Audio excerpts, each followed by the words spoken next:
Hi అండి, నమస్తే. ఈరోజు మన పోరంకిస్ కిచెన్లో ఒక అద్భుతమైన రెసిపీ అండి, క్యాప్సికమ్ మసాలా కర్రీ. చాలా అంటే చాలా బాగుందండి. నిజంగా రైస్లోకి తినచ్చు, రోటీస్లోకి తినచ్చు, వెజ్ బిర్యానీ, వెజ్ పలావ్స్, ఆలు పలావ్, ఇలా దేనిలోకైనా తినచ్చు అనమాట. చాలా చాలా బాగుంటుంది. కమ్మ కమ్మగా, పుల్ల పుల్లగా, చాలా టేస్టీగా ఉంటుందండి ఈ కర్రీ. మరి పిల్లలు కూడా చాలా ఇష్టంగా తింటారు. రైస్లోకి అయితే మెయిన్గా చాలా అద్భుతంగా ఉంటుంది. ఎవరైనా గెస్ట్స్ వచ్చినప్పుడు అట్లాంటప్పుడు మీరు చేసి పెట్టారనుకోండి, వాళ్ళు మీకు ఫిదా అయిపోతారు. మరి ఇంకెందుకు, వీడియోలోకి వెళ్ళిపోదాం రండి. ఇక్కడ నేను పెద్ద సైజువి ఒక 1/2 kg క్యాప్సికమ్ తీసుకున్నాను. శుభ్రంగా వాష్ చేసిన తర్వాత పైన తొడిమ తీసి లోపల గింజలు కూడా తీసేసుకోవాలి. ఆ తర్వాత సన్నగా పొడవుగా నేను చూపిస్తున్న విధంగా కట్ చేసుకొని మళ్ళీ మధ్యలో కట్ చేస్తే ఆ సైజు ముక్కలు అయితేనే ఈ రెసిపీకి బాగుంటుంది. 3 మీడియం సైజ్ ఆనియన్స్ తీసుకొని కొంచెం పెద్ద ముక్కలుగానే కట్ చేసుకోవాలి. 5-6 పచ్చిమిర్చి కూడా సన్నగా కట్ చేసుకోవాలి. 2 టమాటోస్ కూడా కొంచెం పెద్ద ముక్కలుగానే కట్ చేసి పెట్టుకోవాలి. కొత్తిమీర సన్నగా కట్ చేసి పెట్టుకోవాలండి. మెయిన్ ఇంగ్రీడియంట్స్ అయితే ఇవి. ఇంకా వీడియోలోకి వెళ్ళిపోదాం రండి. ఇప్పుడు స్టవ్ ఆన్ చేసి ప్యాన్ పెట్టుకొని, నేను 1 స్పూన్ కూడా ఆయిల్ వేయట్లేదండి. దీనికి 1 చుక్క కూడా ఆయిల్ లేకుండానే స్టార్టింగ్లో మసాలాలు వేయించుకుందాం. ఎందుకంటే తర్వాత ఈ క్యాప్సికమ్ వేయించుకునేటప్పుడు వేయాలి. దీనికి నేను 2 స్పూన్ల ధనియాలు, 3 ఇంచుల ఎండు కొబ్బరి, 5 లవంగాలు, 2 ఇలాచి, 1 దాల్చిన చెక్క, ఒక 50 గ్రామ్స్ జీడిపప్పు అండి. అలాగే ఇష్టమైన వారు వేరుశనగపప్పు కూడా ఒక 50 గ్రామ్స్ వేసుకోవచ్చు. నేను జీడిపప్పు అయితే 50 గ్రామ్స్ వరకు వేసాను. అలాగే దీనిలోకి నువ్వులు మెయిన్ అండి. 3 స్పూన్ల వరకు నువ్వులు వేస్తున్నాను. ఇవన్నీ వేసి చక్కగా వేయించుకోవాలి. అయితే ఎండు కొబ్బరి కొంచెం పెద్ద ముక్కలుగా ఉన్నాయి కాబట్టి నేను చిన్న ముక్కలుగా కట్ చేసి వేసేసాను ఇందులో. ఇవన్నీ కలిపి ఒక 2 నిమిషాల పాటు సిమ్లోనే బాగా వేయించుకోవాలి. తర్వాత 1 స్పూన్ జీలకర్ర కూడా దీనిలోకి యాడ్ చేయాలన్నమాట. 2 నిమిషాల పాటు మాత్రం ఇలా కలుపుకుంటూ వేయిస్తే నువ్వులు ఇవన్నీ కూడా చక్కగా వేగిపోతాయి. ఇప్పుడు జీలకర్ర కూడా 1 స్పూన్ యాడ్ చేస్తున్నానండి ఒక 2 నిమిషాల తర్వాత. ఇప్పుడు ఇవన్నీ కలిపి మరొక 2 నిమిషాల పాటు వేయిస్తే చాలండి. బాగా వేగాల్సిన పని లేదు. ఒక 50% వరకు వేగిన తర్వాత వీటిని ఒక ప్లేట్లోకి తీసుకొని పూర్తిగా చల్లారనివ్వాలి. ఇప్పుడు ఇదే ప్యాన్లోకి ఒక 1/2 స్పూన్ అంతా ఆయిల్ వేసుకుంటే చాలు. ఆనియన్స్ పెద్ద ముక్కలుగా కట్ చేసి పెట్టుకున్నాం కదా, ఆయిల్ వేడవనిచ్చి ఈ ఆనియన్ పీసెస్, పచ్చిమిర్చి ముక్కలు 4-5 పచ్చిమిర్చి కట్ చేసి పెట్టానండి నేను. ఇవన్నీ వేసేసాను. ఈ పచ్చిమిర్చి, ఆనియన్స్, టమాటోలు కూడా 40% కుక్ అయితే చాలన్నమాట. ఎందుకంటే మనం పేస్ట్ చేసేస్తాం. ఇవన్నీ పేస్ట్ చేసినాక గ్రేవీలో మళ్ళీ కుక్ అవుతాయి. ఇప్పుడు కాస్త వేగిన తర్వాత పసుపు వేసాను. ఈ పసుపు వేసి ఒకసారి కలిపి టమాటో ముక్కలు కూడా వేసేసుకోవాలి. ఇవన్నీ కలిపి ఒక 40 to 50% ఊరికే ముక్క మగ్గితే చాలన్నమాట. ఈ ముక్కలన్నీ కాస్త మగ్గితే చాలు. తర్వాత గ్రేవీలో చక్కగా కుక్ అయి కమ్మగా ఉంటాయి. అయితే నేను 1/2 kg క్యాప్సికమ్ తీసుకున్నాను కాబట్టి పులుపుకి టమాటోస్ 2 వేసుకున్నాము. కాస్త చింతపండు కూడా పెట్టుకోవాలన్నమాట దీనిలోకి. అప్పుడు రుచి బాగుంటుంది. ఒక 3 రెబ్బలంతా చింతపండు వేసుకుంటున్నాను అంతే. కొంచెం మగ్గుతుంది అనమాట, మెత్తబడిపోతుంది. ఈ టమాటో ఆనియన్స్తో పాటు ఇది కూడా చక్కగా కుక్ అయిపోతుంది. ఇప్పుడు చూడండి, వీటిని ఒక ప్లేట్లోకి తీసేసుకుందాం. అదే ప్యాన్లో 2 స్పూన్ల ఆయిల్ వేసుకుంటున్నానండి.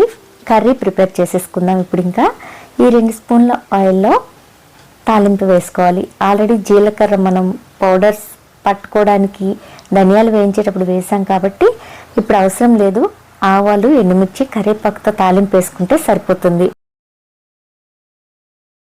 ఇలా ఆవాలు, ఎండుమిర్చి కొంచెం వేగనిచ్చి 2-3 రెబ్బల వరకు కరివేపాకు వేసుకోవచ్చు. ఈ కరివేపాకు కూడా 1 నిమిషం పాటు వేగితే చక్కగా వదిలిపోతుంది. తాలింపు బాగా వేగిపోయిన తర్వాత దీనిలోకి కొంచెం 1/2 స్పూన్ అంతా మెంతి పౌడర్ అండి. మెంతులు వేయించి రెడీగా ఎప్పుడు పెట్టుకుంటా అని చెప్తాను కదా నేను. ఆ పౌడర్ 1/2 స్పూన్ కంటే తక్కువ. చూడండి, ఇది ఈ ఆయిల్లో వేసి కాస్త ఫ్రై చేసుకోవాలి 1 నిమిషం పాటు. మంచి టేస్ట్ ఉంటుంది అనమాట. ఈ కర్రీకి మంచి టేస్ట్ అనేది యాడ్ అవుతుంది. ఇంకా ఇప్పుడు మనం కట్ చేసి పెట్టుకున్న క్యాప్సికమ్ ముక్కలు వేసేసుకోవాలి. క్యాప్సికమ్ ముక్కలు చూడండి, ఇలా కాస్త పొడవుగా కొంచెం పెద్ద ముక్కలే కట్ చేసుకోవాలి ఈ రెసిపీకి. ఇలా నేను బాగా మిక్స్ చేసేస్తున్నాను. ఇవన్నీ కూడా ఇలా బాగా మిక్స్ చేసేసి ఈ ముక్కలన్నిటికీ తాలింపు పట్టుకునేలాగా 1/2 మినిట్ పాటు ఇట్లా వేయించుకొని దీనిపైన మనం ఇంకా మూత పెట్టేసుకోవాలన్నమాట. మూత పెట్టేసుకొని ఒక 3-4 నిమిషాల పాటు మీడియం ఫ్లేమ్లోనే కుక్ అవనివ్వాలి. ఈలోపు మనం వేయించి పెట్టుకున్న ఈ మిశ్రమాలన్నీ కూడా మిక్సీ పట్టేసుకుందాం. మెత్తగా చల్లారిపోయినాయి కదా, చూడండి ఇలా మనం నువ్వులు వేయడం వల్ల కాస్త ముద్ద అవుతుంది. దీనిలోకి ఇవి కూడా వేసేసాను, టమాటో ఆనియన్స్. దీనికి తోడు ఒక 8 వెల్లుల్లి రెప్పలు కూడా వేసి చక్కగా ఇలా మెత్తగా పేస్ట్ చేసేసుకోవాలి. చూసారా ఎంత చక్కటి పేస్ట్ రెడీ అయిపోయిందో, చాలా స్మూత్గా ఉంది. అవసరమైతే కొంచెం వాటర్ వేసైనా సరే ఈ కన్సిస్టెన్సీలో మనం మెత్తగా పట్టుకోవాలన్నమాట. జార్ నుంచి పేస్ట్ని వేరే పెట్టుకున్న తర్వాత జార్లో కాస్త వాటర్ వేసుకొని తొలిపి ఉంచుకోవాలి. తర్వాత మనం కర్రీలో కలుపుకోవచ్చు. ఇప్పుడైతే ప్యాన్లోంచి మూత తీసేసానండి. చూడండి, ఒక 50-60% అయితే క్యాప్సికమ్ ముక్కలు చక్కగా ఉడికిపోయాయి. ఈ కన్సిస్టెన్సీలో మనం ఇంకా సిమ్లో టర్న్ చేసేసుకొని కొన్ని ఇంగ్రీడియంట్స్ యాడ్ చేద్దాం. ఇప్పుడు కర్రీలో ఎక్కడ మనం ఉప్పు వేయలేదు, ఆ పౌడర్స్ ధనియాలు పట్టేటప్పుడు కానీ ఇప్పుడు కానీ వేయలేదు కాబట్టి కర్రీ మొత్తానికి ఎంత ఉప్పు పడుతుందో అంతా ఇప్పుడు వేసుకోవాలి మన టేస్ట్కి తగ్గట్టు. అలాగే పసుపు కాస్త, కారం కూడా అంతేనండి. మనం పచ్చిమిర్చి 4-5 పచ్చిమిర్చి వేసాను నేను, దానికి తగ్గట్టుగా నేను ఇప్పుడు కారం వేసుకుంటున్నాను అనమాట, మేము తినే ఘాటుకి తగ్గట్టుగా. అలాగే మీరు కూడా చెక్ చేసుకుని కారం వేసుకోండి. కొంచెం కొత్తిమీర, ఈ ముక్కల్లోనే ఇవన్నీ వేసుకుని బాగా ఇలా మిక్స్ చేసేసుకోవాలి. ఉప్పు కారం పసుపు అంతా ఫస్ట్ ముక్కలకు పట్టేలాగా కలిపేసుకున్న తర్వాత మనం రెడీ చేసి పెట్టుకున్న ఈ పేస్ట్ వేసేసుకోవాలి. ఈ పేస్ట్తోనే ఈ కర్రీకి మంచి రుచి వస్తుందండి, అసలు అద్భుతమైన టేస్ట్ వస్తుంది. ఈ పేస్ట్ సిమ్లో మనం ఒక 6-8 నిమిషాల వరకు బాగా కుక్ చేయాలండి. అప్పుడు చాలా రుచి అనేది బయటకు వస్తుంది.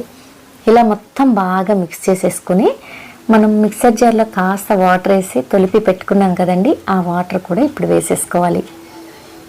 ఇప్పుడు ఒకసారి మీరు చెక్ చేసుకోండి, water consistency, gravy consistency check చేసుకోండి. మీకు ఇంకా థిక్ అవుతుంది కాస్త ఉడికిన తర్వాత. మనం 6 నిమిషాల నుంచి 8 నిమిషాల వరకు ఉడికిస్తాం కాబట్టి కాస్త థిక్ అవుతుంది. కావాలనుకుంటే ఇంకొక హాఫ్ గ్లాస్ అంతా, టీ గ్లాస్ అంతా వాటర్ ఇప్పుడు వేసేసుకోండి. అలాగే ఉప్పు కారం కూడా చెక్ చేసుకొని మూత పెట్టేసి 6-8 నిమిషాలు సిమ్లోనే చక్కగా ఉడికించాలన్నమాట. ఇక్కడ చూడండి, నేను మూత తీసాను. అసలు ఎంత మంచి వాసన అయితే వస్తూ ఉందో అండి, చాలా బాగుంది స్మెల్. కర్రీ అయితే చూడండి చాలా చక్కగా కుక్ అయిపోయింది. ముక్కలు కూడా పూర్తిగా వడవడిపోయినాయి, అంటే చాలా బాగా కుక్ అయిపోయాయి అనమాట. మనం టైట్గా మూత పెట్టి సిమ్లో కుక్ చేస్తే చాలా అద్భుతంగా కర్రీ రెడీ అవుతుందండి, ఏ కర్రీ అయినా కూడా. చూడండి, ఇప్పుడైతే నేను కొంచెం జీలకర్ర పొడి వేస్తున్నాను, గరం మసాలా వేయలేదండి. మీకు ఇష్టమైతే ఈ స్టేజ్లో వేసేసుకోండి, బాగుంటుంది. ఎక్కువ ఘాటు మా పాప ఇష్టపడదు, మా హస్బెండ్ కూడా ఇష్టపడరని నేను కొంచెం గరం మసాలాలు తక్కువ వాడతాను అనమాట.